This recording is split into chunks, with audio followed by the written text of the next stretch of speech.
left, right. Yo, what's up, SipTalk? Here's another episode where we're talking about first dates, but actually we're talking a little bit more about whether humans are inherently good or inherently evil. And I think it's a decent episode. You listen on, let me know what you think, and make sure you throw in the comments anything you'd like to hear about next time. I'll see you guys on the other end. This is SipTalk. Grab a drink and enjoy. Press this button.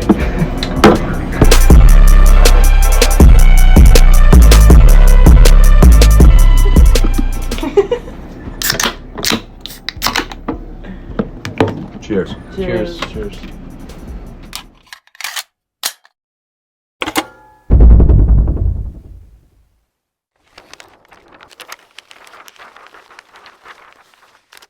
Welcome to Sip Talk, episode 149. My name is Justin DiGiulio, out of my basement in New Jersey, joined by James, the Boswell, philosopher, accountant, professional referee, professional bartender. James, what'd you just crack open over there? The last of the Edmonds Oast sour apples that I bought earlier this week. Very nice. You drinking straight out of the can? No, I'm actually gonna pour it, but yeah, Edmonds Oast, really good brewery out of Charleston, South Carolina. I don't know if it'll pick it up. It's probably not. I see it. Too bright. I see an apple and some pastel-looking colors. Looks pretty slick though. And you're looking slick there, man, with the Ferrari shirt on in your what I am guessing, what I think we discussed before, is a gaming chair. It's a computer gaming chair, but it effectively looks like a Recaro racing chair that seat that you may find in a high-end Ferrari or sports car. It looks outside of the squeaks I heard last week. It still squeaks. gotta get that lube, man. You gotta lube up the I don't know what part of the seat squeaks, but it's a slick looking seat. All right, so we got a lot to cover today, and I'm hoping we can get it all. I got a couple of leftover first date tweets I want to read because I stumbled across them afterwards, and they were pretty funny. And then I want to get into whether or not humans are inherently good or evil, because we touched on it last episode. Was it last episode? Maybe. Yeah, I think it was one of the Quora questions that came through. And we briefly touched on that, but I was it was like, do people have an inherent moral compass or something along those lines? And I want to delve into that a little bit deeper. And and to start out here, we had a couple of current events you wanted to talk about, you wanted to share. So what's up? What's going on? I don't know if you've been following the news, but there was the concert last weekend in Houston where like now 9 people have died from it. And there's going to be a whole bunch of interesting lawsuits coming out on that one. And I don't know. I'm kind of hoping that this ends the career of the guy who was performing, because it's not the first time that like bad things have happened at his concerts. And he's shown just kind of a careless disregard for other people. So like you're hoping he gets canceled as a result of people dying at his concert. Sure. Yeah, I'll take that stance. So you don't like him? I'm guessing you don't like his music. I've never listened to his music. Oh, okay, his music's not bad. But you're saying that there's been other events that have happened that people have been injured in. Yeah, he was found guilty of like inciting a riot at one of his concerts in like 2017. Okay, but not at this one. It's too early for anything to happen on this one. Well, I watched a little of this concert footage, and he appeared to, as he kind of caught on that something was going on, he appeared to stop and try to get some people some help. And what I realized also is that, and I don't know much of what was going on. I don't know much about the backstory. I don't want any, I don't want to ruin this guy's career. I don't, it's not my place. I wasn't at the concert. I wasn't harmed by it. I don't know enough about what's going on.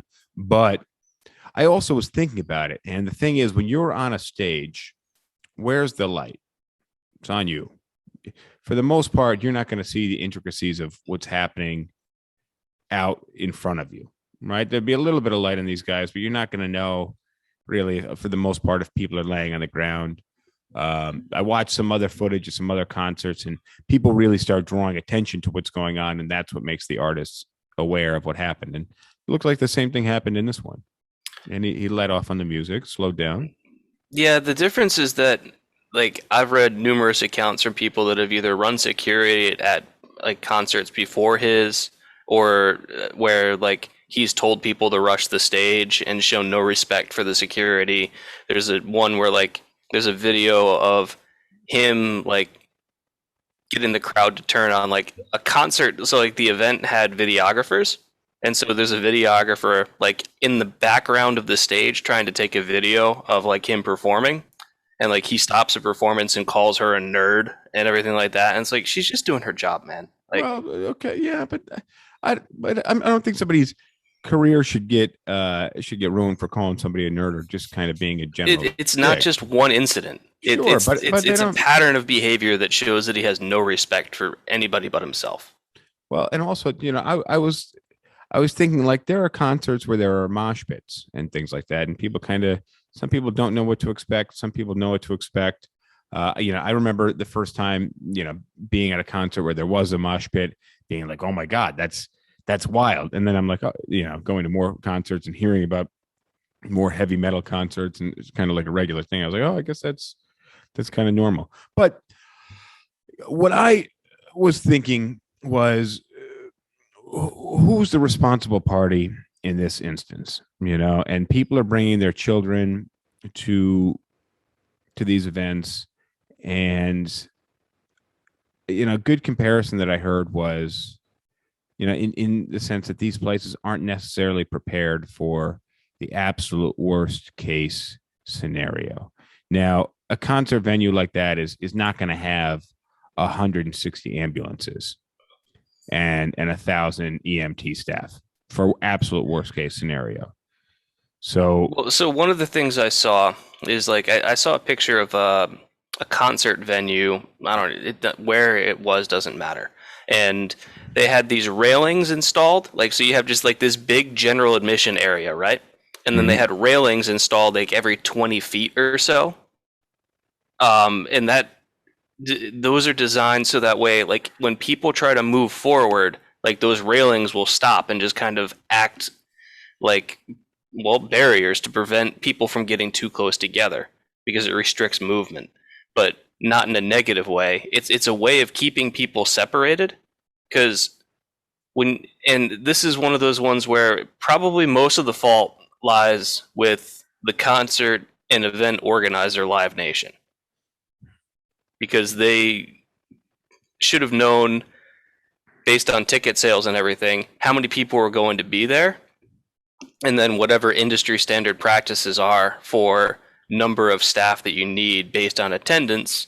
Well, they didn't follow that. Well, but here's what actually hit me pretty hard. And it was compared to the Titanic. Titanic didn't have nearly the number of lifeboats that they needed. Now, obviously, they're not sailing across the ocean. But at what scale of disaster are you prepared for? And what are the standards in being prepared for it? And I imagine it's not about the scale of the disaster that you're prepared for. It's that in events like concerts, there are steps you can take that will prevent the disaster from even taking place. So you don't need to have a worst case scenario envisioned, because you can prevent that worst case scenario. Like this was entirely preventable. In retrospect, yes. But no, not in retrospect. This is one of those ones where like we know what we're supposed to do and they just didn't do it. Well, just like in Las Vegas, when you had somebody that opened fire from a hotel window. Totally different. But in retrospect, how are you not looking up and paying attention to these things?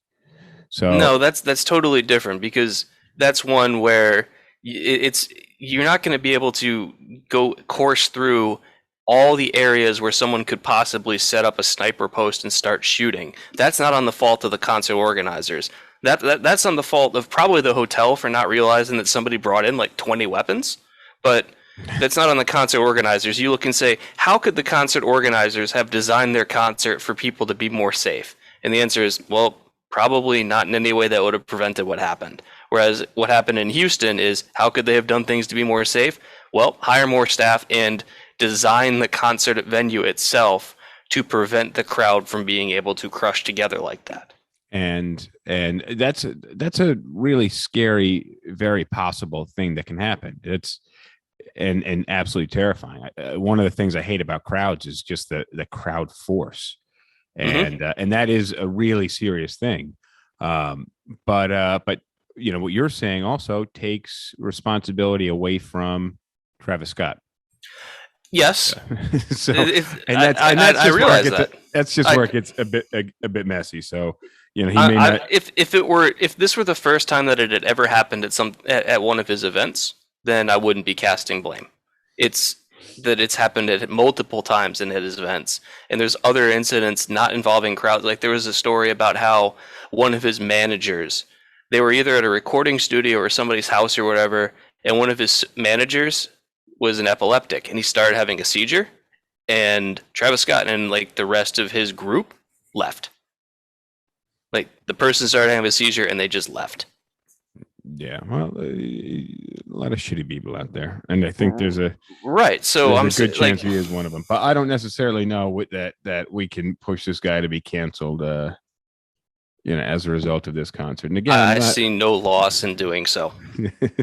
That's almost like a vendetta you have for the guy being a dick. So, yeah, exactly. The world will not be a worse place for it. All right. So what else going on? So we got actually I heard it the Astrodome, I think is where this place took, or Astro World. Yeah. And they said it was the first or second deadliest US venue. And my head instantly started thinking, man, I wonder what the deadliest venue is in the world. And then I was like, oh, it's got to be the fucking Coliseum in Rome. Am I wrong on that? It's not really an operation anymore. No, true. But my thinking was just like, damn, I wonder. And then I'm like, I wonder if there was something more deadly. It took me a second. I'm just like, no, that one kind of clicked in my head. I'm like, oh shit, it's got to be the deadliest. But even like with 9 people dying last weekend or whatever, like there's been many events that have had far higher death totals from like crowd crush events. Like there was one in Saudi Arabia maybe 10 years ago or something during like the Hajj where like people, like a whole bunch of people got trampled. It was like 100 people that died or something like that. So this stuff happens, but it's always because things were set up to allow it to happen. These are completely preventable things. It's never an accident when these things happen. But also it goes back to this kind of inherent good or greater good of people. And this is something that was on my mind last week. Like if, you know, are you running over and stepping on a child, or are you going to try to stop? And then if you do, and then, you know, then are you going down? And what's the general mentality? Is it every in this case, it's, you don't have a choice. Like when crowds are that dense, you either move with the crowd or you fall over and people fall on top of you. Like, it's not like people are making the choice to not stop and help someone who fell over. It's that they're either falling over that person because they're being pushed from behind, or they're being pushed from behind by somebody else and pushing other people in front of them. It's really, if you watch videos from like, there's a great video from some event where it's probably like 100 feet up, and you can see the crowd, and it looks like just like the ocean, where like there's just waves moving through the crowd, because there's so many people that you don't really have control over how you are moving. So this is not like individuals in the crowd are at fault for this. Yeah, I don't like crowds. I don't like crowds at all. I don't even like fucking lines, but crowds, I'm not a big fan of. I'm an ILC kind of guy. And that's if I'm even in a place where there's lots and lots of people. Right. And so that's why I say this has nothing to do with like, are people inherently good or evil, where you hear about like someone getting stomped, like trampled to death in these, but like people don't have, like, they don't have control over themselves. Like, and you want to say, well, where's the evil come from? Probably from the event organizers, from skimping on security. Yeah, which is a somewhat of a Titanic-esque problem. You know, they probably didn't think that would happen. And yeah, lifeboats are expensive. Why do we need all of these? Exactly. What else in current events? Because there's something I wanted to talk a little bit about. But I introduce you. You go first. I've got like 2 or 3 more, but I want to move through these quick. Well, yeah, I think the guy's name is Kyle Rittenhouse. Yeah. That was one of the things I wanted to bring up is the trial that's going on up in Wisconsin right now, which is turning kind of day by day into more and more of a clown show. And I'm not really sure because like what's really interesting with this one, beyond like the circumstances of the trial and like the actual facts of the trial, is how wildly different left and right media are treating this trial. I completely agree on that, though. Want to say hi to Lisa. Want to say hi to Kevin Diaz and Coco Simpson. Coco Simpson. What's up, guys? I think we're having some connection issues actually online, so that's a shame. But this will be recorded. You can always catch us on any audio podcast platform. Apple Podcasts, Spotify, Anchor, Stitcher, some of the other ones. And you can catch us video format on YouTube. Just won't be live. But you can always send your questions. So thank you guys for joining us live while we are recording this. So, yes, as with any contentious trial, it is portrayed vastly differently from the liberal versus the far right perspective. And it is interesting to watch this. So you may have a little bit better of an idea of what's happened than I do. Kind of as always, I don't pay attention to many details. But let me run by you what my understanding is from catching a little bit the last couple of days in the radio. Okay, my understanding's not perfect on it. Okay, so. well, okay. So it's my understanding that this guy went into town to protect local businesses or something along these lines. Brought with him a gun or guns, and then started causing a bit of a scene, and then people sort of turned on him, and he felt that he was what's the word I'm looking for? Basically very vulnerable and potentially being attacked, and to fend people off, he shot them. Is it generally your understanding of what happened? That he went into it's missing town. Some important details. Well, I think actually it's missing one of the big details. I think it was a Black Lives Matter march or protest, something along these lines. And this is a white kid. Yeah. So first of all, he lived in a completely different state. So it's not like he drove from like one town over or something. He drove a long distance. He didn't drive himself. His mother drove him from another state to an area where he had heard there was going to be a Black Lives Matter protest. He was 17 at the time and had an assault rifle, which was not legal for him to own at that time. He wasn't legally allowed to own that firearm.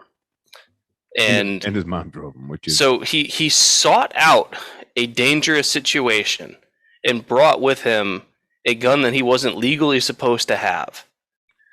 Then he goes into the protest area, and that's where things get really foggy, because the left perspective is that he went in and caused a scene that he then just started shooting people. The right portrays it as he went in and was antagonized by the protesters and attacked by the protesters and shot to protect himself. Yeah, I think antagonizing was actually the word that I was looking for, was that he was antagonizing the protesters, and then they turned on him because he was antagonizing them, and then he defended himself with the gun. Right, so then one of the key questions here is, at what point does it stop being self-defense if I go into a situation with a gun and start instigating things with other people, and then instigate to such a point that they start threatening me with violence and then I shoot them? Is that still self-defense if I'm the one who caused them to act threatening to me? And I think that's really that's the most contentious part of this trial. And there's also and there's a whole bunch of stuff going on right now. So in law schools, the prosecution for this case is going to be held up as an example of what not to do if you were the prosecution. in a case, because there's one part where one of the state's witnesses, so the prosecution's witnesses, actually admits that not only did he attack the guy, but he also pointed a gun at him before he himself got shot. So that's not really good for the state's argument that he wasn't shooting in self-defense, he was attacking people. Because if I point a gun at somebody and they shoot me, that's a pretty clear case of self-defense on their part. Yeah. So the state introduced that evidence, which is not good. And then there was a point where the judge chewed out the prosecution because Rittenhouse took the stand in his own defense. And the prosecution on cross-examination asked him after being arrested or something why he stayed silent, which is a huge no-no for the prosecution, because everybody knows you have the right to remain silent. And bringing up in court that somebody remains silent after being arrested is basically trampling all over that, because that's like, silence cannot be used as evidence against somebody. That's just a core tenet of our legal system. And the prosecution brought that up not once, but twice. And the judge is like, whoa, you guys cannot do that. Yeah, I caught a few sound bites. I caught this kid talking a little bit, and they were asking, the prosecution was actually not, and I could tell this, not doing a very good job, with their questions. And the thing is, like, when you hear the news reports and the media coverage of what's happening, and you hear actually what's happening in the courtroom, like when you hear what's actually happening in the courtroom, you can interpret things on your own. And then you hear the media coverage, and I'm usually listening on NPR, and they are very liberally interpreting it and then spitting it back out to you. So they're like chewing it up and then spitting it back out to you from their perspective. So that's, and I was having this, I feel like they're chewing it. I don't think they're spitting it back out to you. I think it's being processed a little bit more and you're getting the other end. I think that's very likely. And that's unfortunately the last several years, I've noticed NPR has gotten a lot worse. So that's really frustrating for me, because they usually do a very good I just job. don't know what's going to happen. I think there's theories out there that the prosecution's actually trying to get a mistrial at this point, so that they get to start over. And so the risk that they run is if the judge declares a mistrial with prejudice, because like the prosecution screwed up so badly, then there is no retrial. It's just the charges get dismissed because the prosecution was so bad. I don't really know what's going to happen, and I thought that this would have been an open and shut case at the outset. I think especially last year, it appeared that it was going to be. You have a white dude that was driven across state lines with an illegal weapon, armed, and then went to a Black Lives Matter protest and started shooting people. That sounds very open and shut. Mm-hmm. But and I think the Second Amendment really gets plays a core role in this. When you're a minor, it doesn't have the same application. Well, that's the issue. But also, this guy got his hand on a weapon. It was provided to him by somebody. Yep. And then the whole self-defense.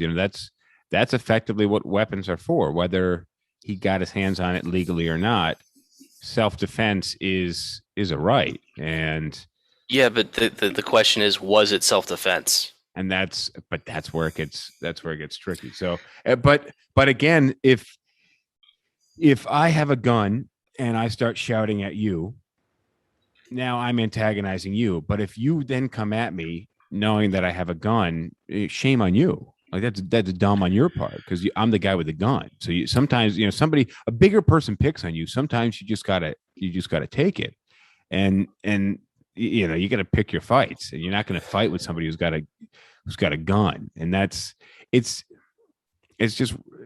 bad. Like bad, shame on him for putting people in that situation also. But I don't know what to make of it. Yeah, but it's and the problem is, like, I normally would like to be able to follow something like this on the news, but I just don't trust anything that I read on either side. And it's rare for me to be in a position where I'm like, I can't even figure out what's going on here because the coverage is so shitty. Well, the coverage is much different in South Carolina than it is in New York. But the fact that either end of the coverage is just really difficult to listen to objectively. Yeah. That's what's really frustrating, which is why I listen to a lot of different media sources and podcasts and radio stations, TV.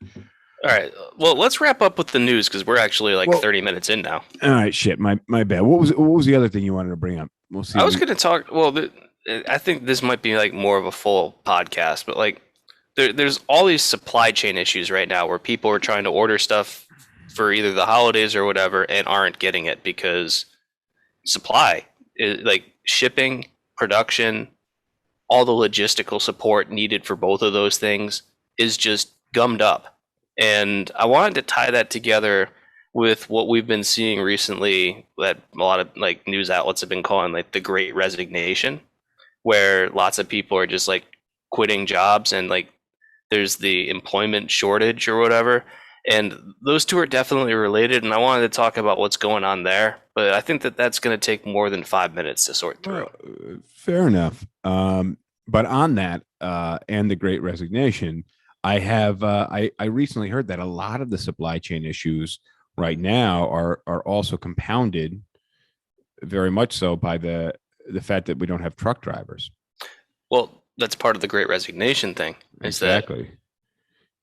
But people are resigning from this job, but also it's a job that's not going to exist very soon into the future. People people driving trucks, we're going to have a lot more automation, and driving a truck at the speed limit and making stops is, something I imagine to be reasonably automatable in the not so distant future. Probably. I want to hear some more of these bad first dates. All right. Well, hang on. Let's talk about this good and bad stuff. And if we have time, we'll get to these first dates. But a lot of my thinking on whether humans are inherently good or inherently evil, I'm stuck on it because I'd like to think that in order for us to progress as a society or as a race, that the human race has to ultimately be good. And we've progressed quite a ways over the last several thousand years. But I think we're hitting a bit of a plateau. And I'm wondering if that's kind of canceling out my argument that humans are actually more good than bad. Well, it's because you're missing the real answer. Well, what is the real answer? So if the question is, are humans inherently good or inherently evil? The answer is neither. And why is this? There's no inherent human nature. Well, a lot of my thinking that we are generally good is that being bad isn't going to get us as far. It's not true. Well, but I've been doing a lot of thinking on this.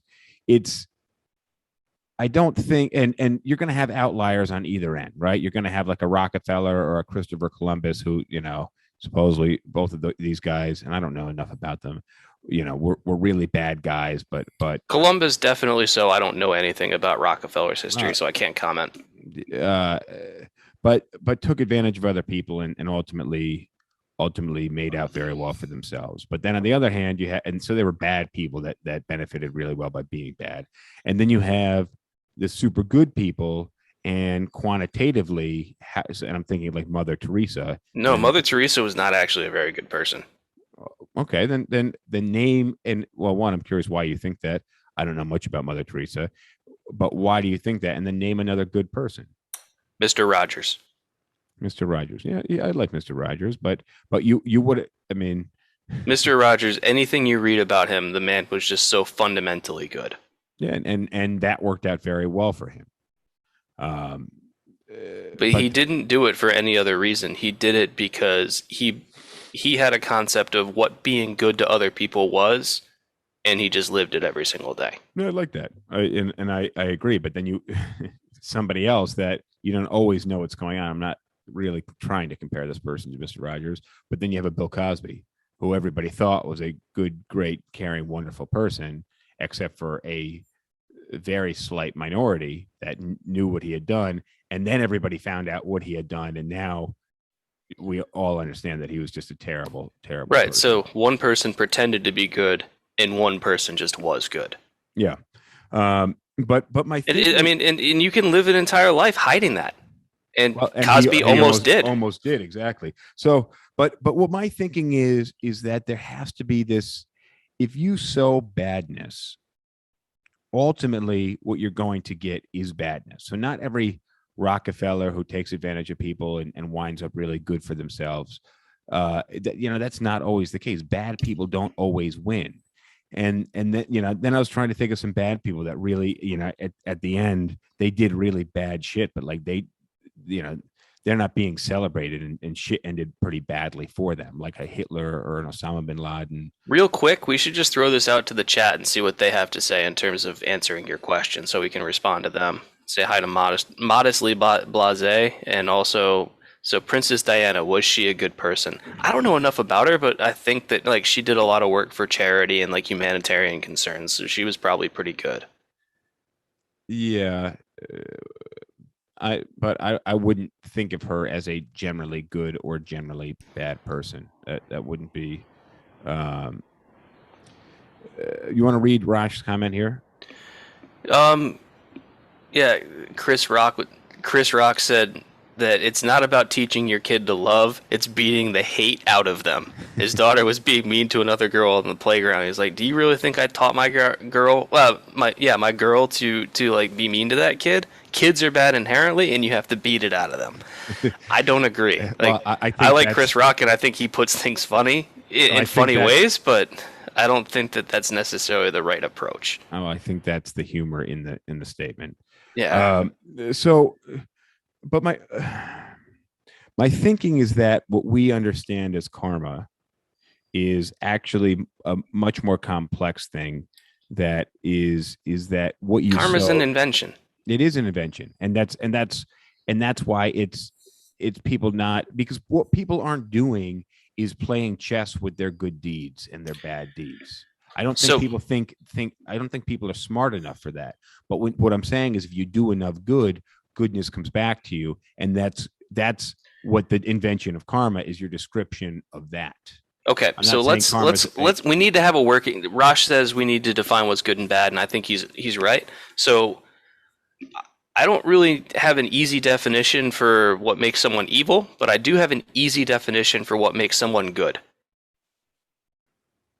Okay. Being a good person is doing things that will benefit others without caring whether or not those things will benefit yourself. So, did you watch that video that you sent yesterday or the day before about stupidity? Yep. So, but doing things that benefit others, where you basically where you lose, is stupid. No. Stupid, the definition in the video that we watched yesterday, the definition of stupid is those that cause losses for others. But also losses for themselves unintentionally. No. Oh, yeah. It's people that cause losses for others without gains to themselves. Yeah, but because if you cause losses for others with gains to yourself, then that's what's classified in the video as a bandit. That's basically evil. Is I'm causing losses to others and gains for myself. And that's so we have to kind of remove but I think intelligence is an important factor in good and evil. Is it? You don't need to be smart to be good, but it's the wherewithal to be doing something intentionally, right? And if you're doing good at a loss to yourself, that's not going to last for very long. It depends. Well, it's the oxygen mask on yourself and then help the person next to you situation, right? If you help the person next to you and then you pass out and you can't help the person on the other side of you. But I think the for the benefit of others is a strong tenet in the being good. What else is there? Well, I don't think you can. I don't. The self-harm or to the deficit of the self, I think. It doesn't have to be to the deficit of yourself. It just has to be that you are concerned about the betterment of others, irregardless of whether or not you derive any gain from that benefit. But what about for the betterment of others, but only some others? So discriminatory goodness. Well, it's the pulling the train lever, and you kill the one person instead of killing the six people, right? Yeah, I always thought that was a terrible example to provide for ethics. And the best comment that I ever read about that one, an engineer talked about. He's like, whenever I see this example of like you've got 5 people on one track and one person on the other, and like the train's headed towards the 5, and you can pull the lever that'll like send it to the 1, but you're responsible for the 1. What do?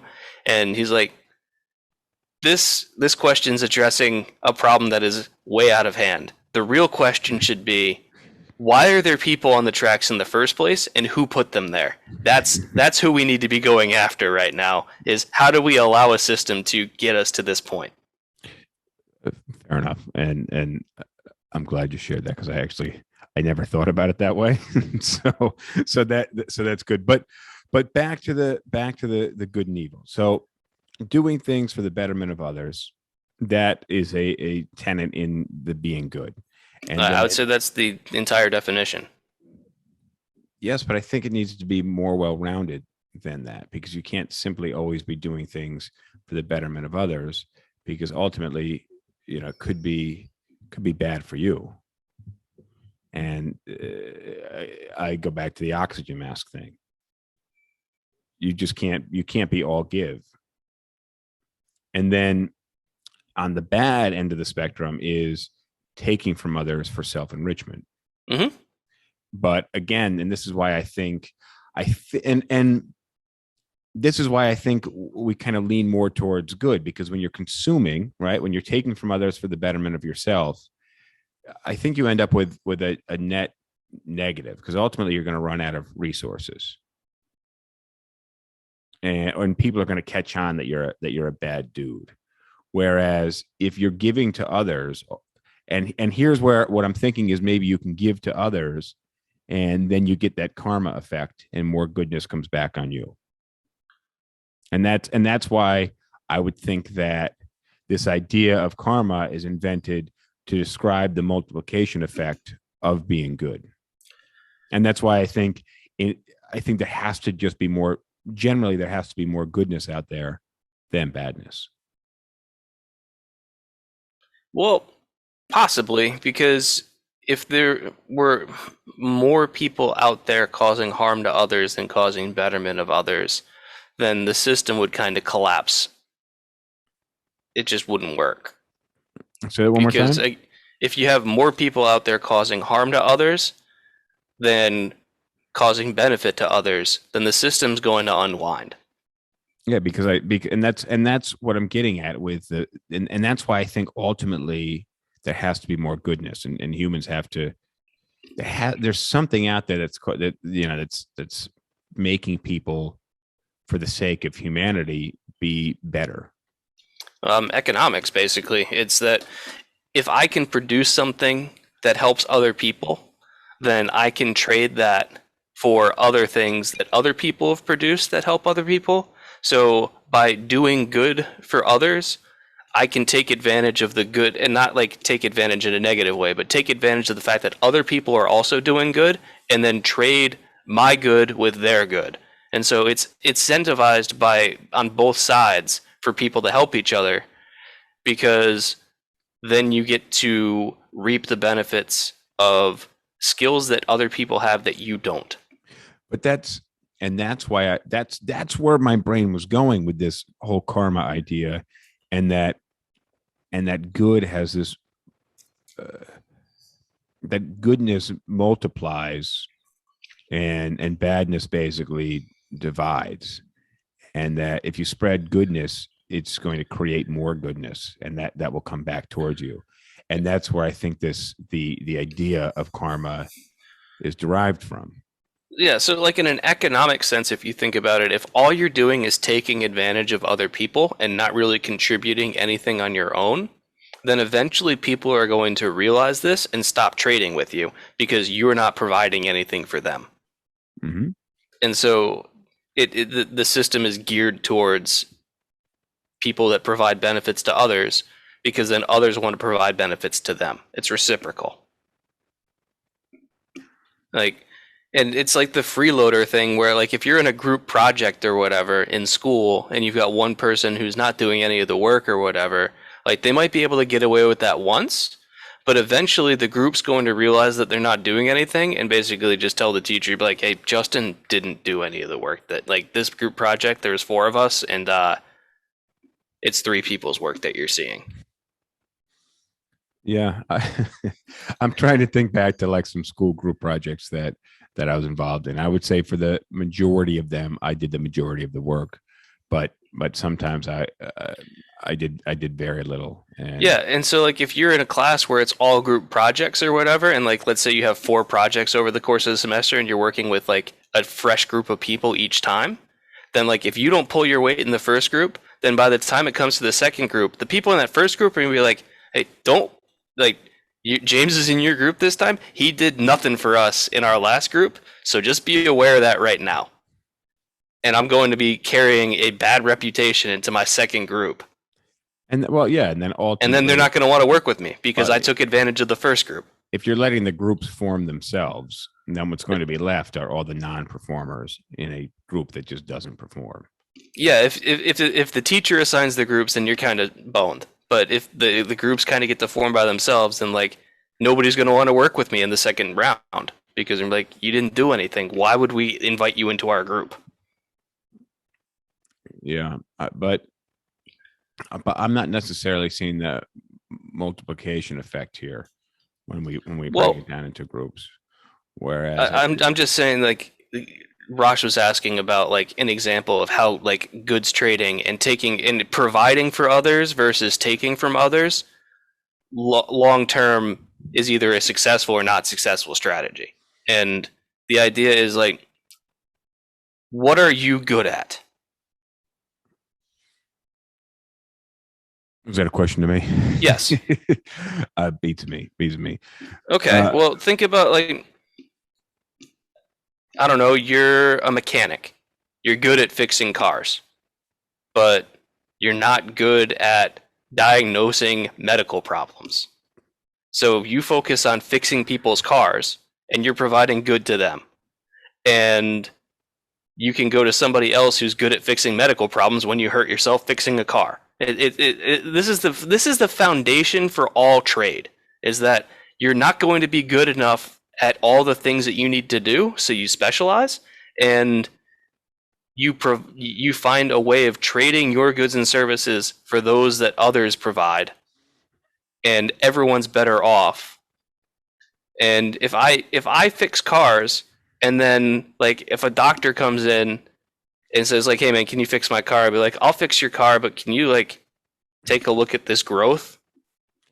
Well, like my hourly rate's a lot higher than your mechanic hourly rate. So but you come up with a trade and you say, I'll fix your car if you fix my arm.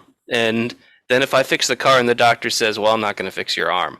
Well, then I'm going to learn something from that. But like now, like I'm not going to deal with that doctor anymore. And I'm going to tell other people, don't take that doctor's word. Then yeah, and all trading is bartering. Currency is just a way of translating different bartering systems into a single system. Yeah, you're basically putting a value on each trade. But again, and that's how, and I think actually currency might be leading to the decline in the spread of goodness because we're assigning a currency to it rather than a sense of goodwill and indebtment to goodwill. So, in my multiplicative effect, where you do something good and it gets returned to you somehow, you don't see that. If somebody does something good to me and I give them $100, that $100 will never expand beyond $100.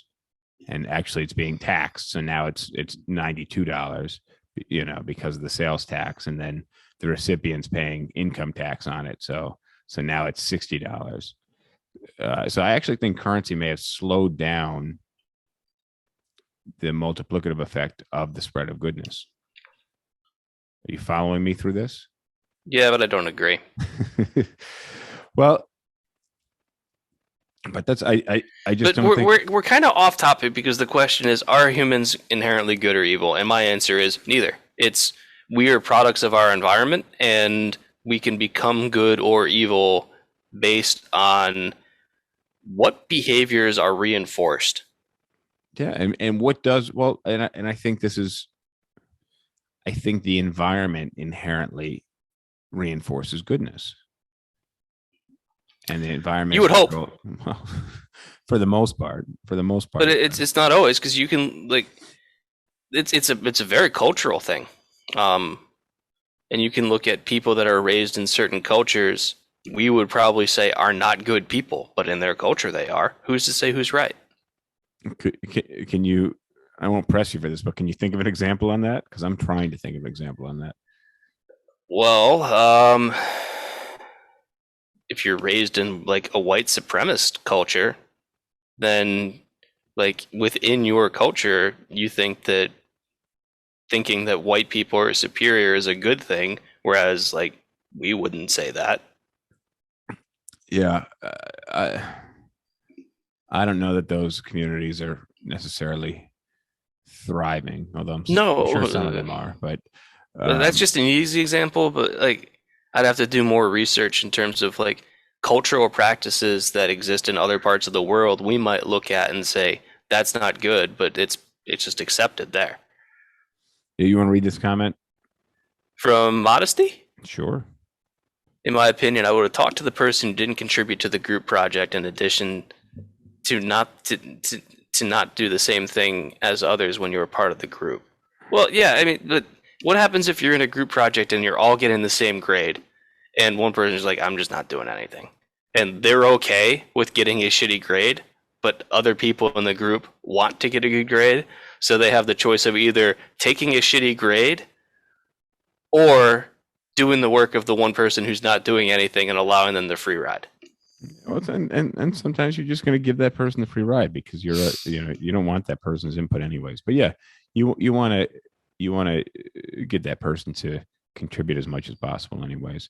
What do you think? You think I should share some of these date ideas? Because let's wrap with the bad first dates, because we're probably only about 5 minutes left. Yeah. I mean, but my thing is, the good or evil thing is a tough one, and culturally, yes, I think that's but I mean, kind of humanity in general, and whether it supports goodness or whether it supports badness, and and whether the answer is we're a blank slate. Well, but what have we grown into, and what is it reinforcing? So you're saying the environment reinforces it one way or the other, and I would say that we've engineered, in most cultures, we've engineered society to encourage good behavior, because good behavior benefits society, bad behavior doesn't.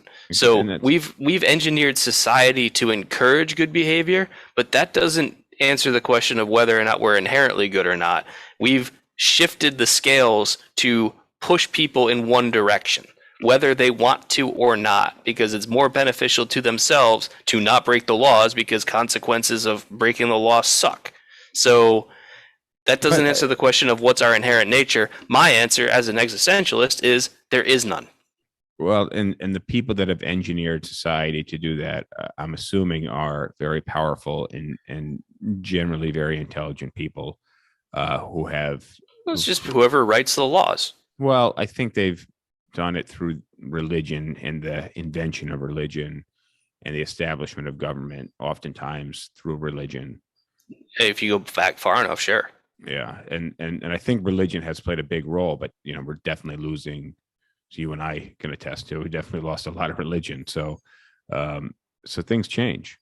All right. Let me hit these worst first dates, because There's so many of them out there, and I didn't realize I was reading from the one thing that I shared with you the other day, and there was maybe 30, 40, 50 of them. But if you just scroll through Twitter, there's so many good ones. All right. Let's finish on something like go for it.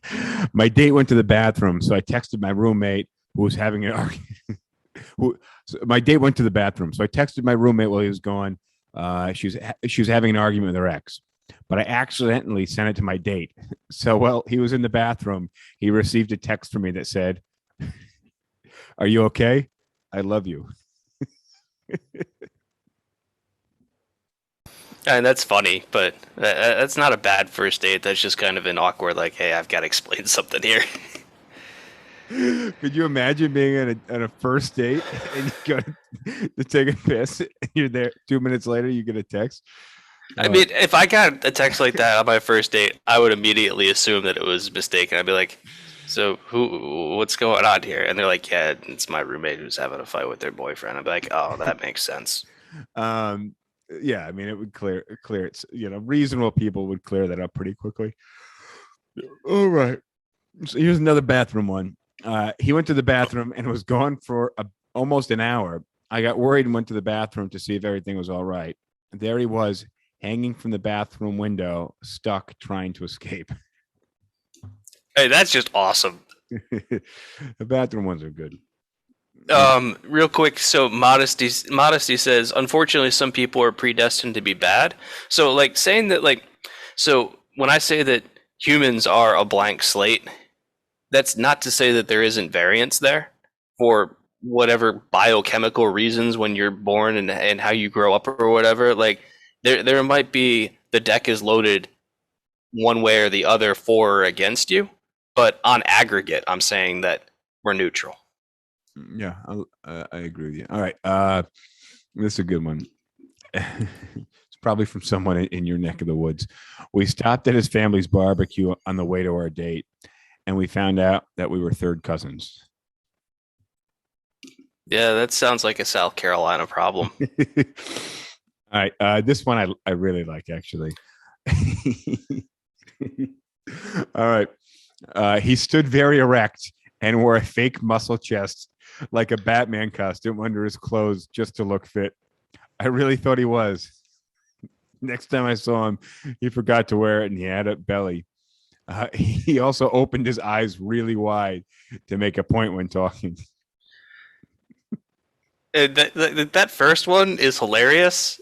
If you go to a first date where like a fake muscle shirt or whatever, like that's you understanding that you're torpedoing the date, and like I don't expect a second date, and I'm doing this just to be funny. I don't think people do that just to be funny at all. I think no. What I'm saying is that that's the attitude that you have to be going in with. Is this isn't going to work, but it's going to be funny.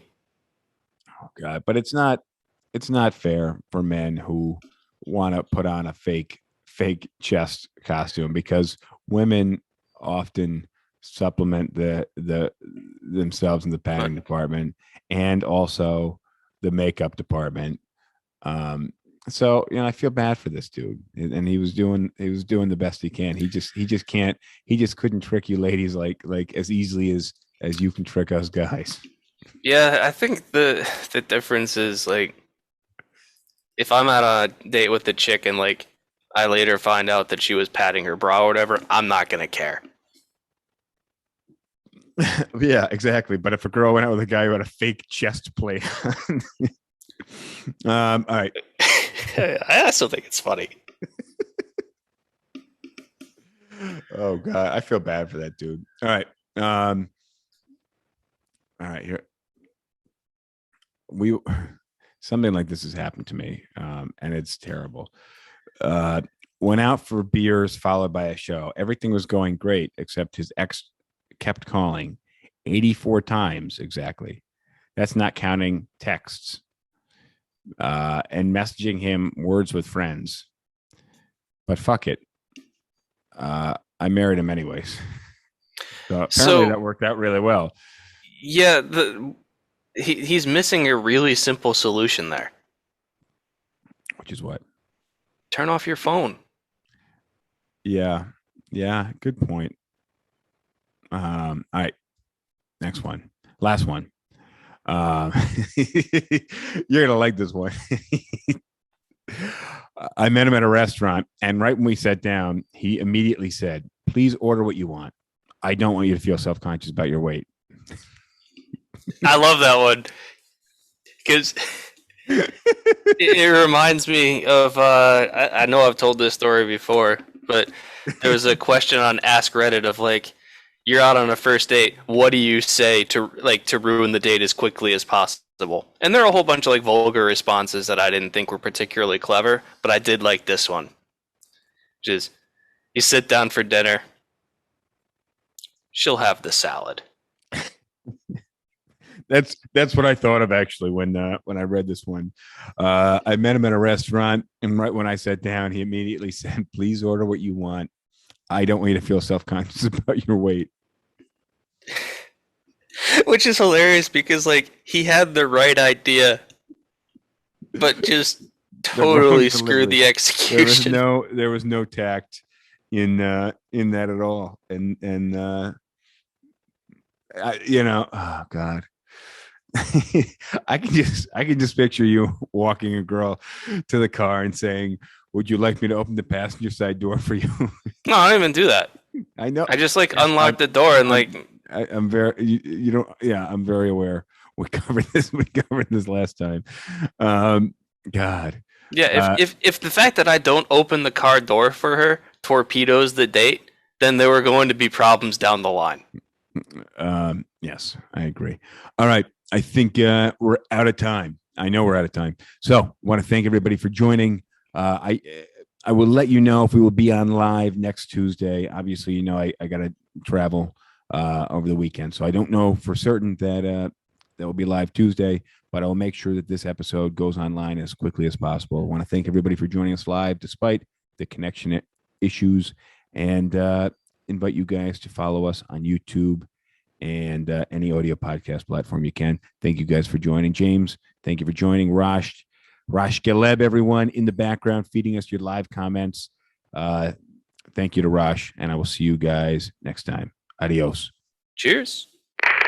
All right, this is The Other End. Thank you for joining. If you made it this far, I do politely ask that you subscribe, comment, share, like this episode. Anything you do, any interaction helps us out, so I do greatly appreciate that. Thank you guys so much, and I'll see you next time. Episode 150 is next. I like PBR. I just got priced out of it.